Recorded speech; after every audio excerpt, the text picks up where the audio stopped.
Jadi mata kuliah kita akan belajar ya.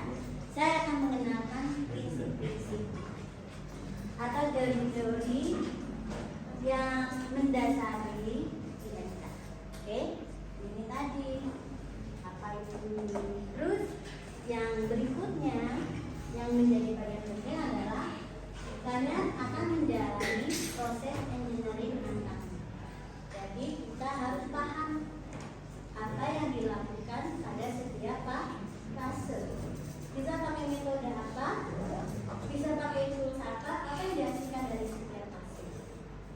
Nah, nanti kalian udah belajar di software engineering namanya ada waterfall, ada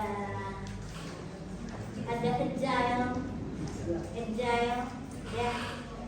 Itu adalah mengatur tahapan engineering, ya.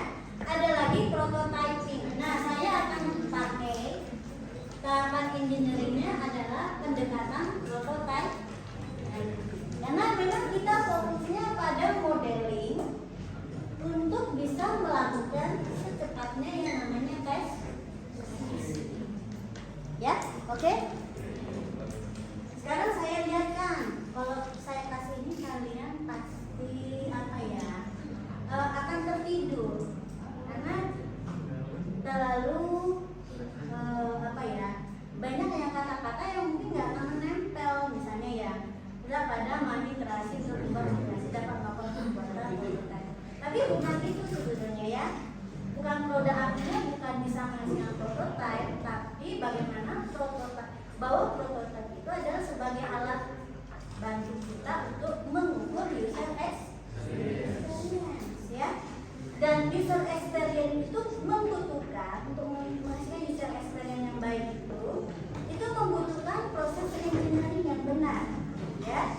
Ada tahapannya, ada metode yang bisa digunakan, ada pendekatan yang bisa digunakan. Nanti saya kenalkan namanya, salah satunya adalah saya lupa saja ya. Oke, terus salah satunya nanti kita pakai yaitu tadi untuk proses engineeringnya prototyping. Oke, jadi salah satunya outputnya nanti prototype, lalu dia harus bisa diukur.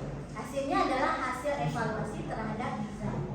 Apakah desainnya sudah mencapai usability yang bagus? Terus nilai. Nah, ini kan berjalan ini. Mementingkan orang lain, ini nggak terlalu penting ya apa istilahnya gitu loh. Tapi ini prinsipnya adalah untuk memuaskan MU, ya, oke. Segmennya panjang banget kan, integrasi ya, oke. Jadi di sini memang karena kita mengukur sesuatu yang sifatnya adalah abstrak, maka abstrak, di mana abstrak ini juga menyangkut data experience ini kan banyak kognitifnya, ya, sikap mental. Makanya di IMK ini juga menjadi ruang peneliti dan kontribusi dari orang psikologi kognitif. Ya. Apalagi yang AI itu, ya. Oke.